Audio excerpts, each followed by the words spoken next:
Welcome to another episode of Journey of Truths, where we dive deep into the lessons life teaches us, sometimes the hard way, and how we can grow from those experiences. I'm your host, Kimberly Janelle, and today we're discussing something that's at the very core of who we are as parents, partners, friends, and human beings. It's the idea that you cannot teach love and respect to others, especially your children, if you do not first love yourself. I want you to sit with that for a moment. Let it sink in. How can we expect our children to learn the values of love and respect if we don't embody them ourselves? It's like trying to pour from an empty cup, and we all know that that is impossible. Today, we're going to explore why self-love is the foundation of everything, how it affects our relationships, and the practical steps we can take to cultivate it. The foundation of self-love. Let's start by talking about self-love. It's not selfish, it's necessary. Self-love is about honoring who you are, accepting your flaws, celebrating your strengths, and most importantly, embracing your growth. Many of us go through life thinking love comes from others, that we'll feel whole once we're in a relationship or once we're praised by someone we admire. But here's the truth: if you don't love yourself, no external validation will ever be enough. And your children, whether you realize it or not, are watching and absorbing everything you do. You see, love and respect are not just words we say to our kids, hoping they'll catch on. They're actions. They're a way of being. When you love yourself, you set boundaries.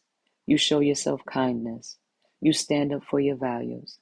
And in doing that, you give your children permission to do the same for themselves. But let's flip it. What happens when you don't love yourself? What are you teaching your children then? The impact of self-neglect. When you neglect yourself, when you put everyone else first at the cost of your own well-being, what you're really teaching your kids is that it's okay to abandon themselves. If you are constantly, if you constantly criticize yourself in front of them, they'll learn to be critical of themselves too. If you stay in toxic relationships, they'll believe that's what love looks like. If you never take time to care for your body, your mind, and spirit, they'll internalize that self-care is not important. Think about this for a second. The way you talk to yourself in front of your children becomes their inner voice. Your voice is filled with doubt. If your voice is filled with doubt, negativity, or self-loathing, their foundation for self-worth becomes shaky. It is shaky. But if your voice is filled with compassion and forgiveness and love, you're giving them the greatest gift you can give, the ability to love and respect themselves. The power of modeling love and respect. Children learn more from what you do than what you say. I'll repeat that because this is so crucial. Your children are paying attention to what you do, not just what you say. So if you tell them you're worthy, but treat yourself like you're not, they'll internalize that disconnect. It's not enough to tell your kids they deserve respect. You have to show them how to command it by doing it yourself. And what does that really look like in life? Let's break this down, right? Number one, setting boundaries. And this is so important. When you love yourself, you set healthy boundaries. You say no when need to, and you don't apologize for it. This, in turn, teaches your children that their needs are valid and they don't have to sacrifice their well-being to please others. Taking time for yourself, number two. Whether it's a quiet walk, a good book, or a day off, you take time to recharge. This shows your kids that self-care is not indulgence, it's essential. Number three, positive self-talk. When you make a mistake, you forgive yourself. You don't beat yourself up or even label yourself as a failure. Your children will learn that making mistakes is a part of growth, not a reflection of their worth. And lastly, number four, choosing healthy relationships. When you love yourself, you surround yourself with people who uplift you, not those who tear you down. This teaches your children what real healthy relationships look like. Relationships that are full of love, relationships that are full of respect, and relationships that are full of mutual support. Self-love isn't a destiny, it's a journey. Now, I want to make one thing clear. Self-love isn't a destination. It's really not. It's not the end. You don't wake up one day fully loving yourself and that's it. It's a journey. There will be days when you feel great about who you are and days when it's hard to look in the mirror. But every step you take towards loving yourself is a step toward teaching your children how to love themselves. And when you falter, because we all do, that's okay.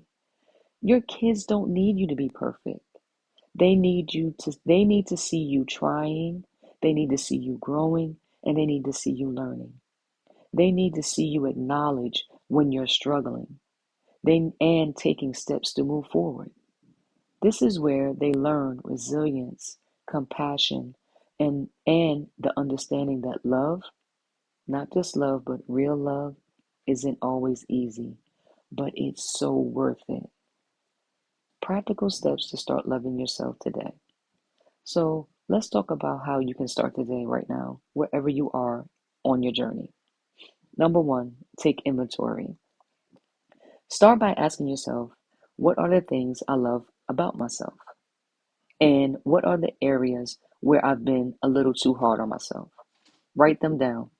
This is about becoming aware of your patterns. Number two, practice gratitude. Every day, make a point to thank yourself for something. It can be something small, like getting through a tough day, or something big, like pursuing a dream. Gratitude shifts your mindset from self-criticism to self-appreciation. Number three, speak kindly to yourself. The next time you catch yourself thinking negatively, ask yourself, would I say this to my child, to my best friend?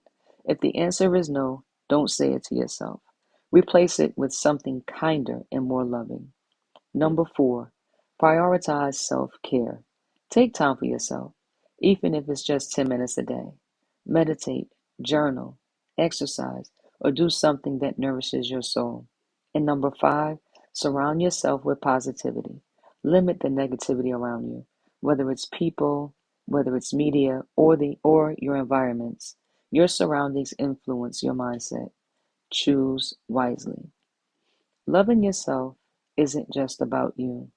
It's about everyone who looks up to you, especially your children. When you love and respect yourself, you're teaching them how to love and respect themselves. You're giving them the tools to navigate this world with confidence, compassion, and a sense of self-worth that no one can take away. Remember, you are worthy of love. You are deserving of respect. And when you embody that truth, you teach your children to do the same.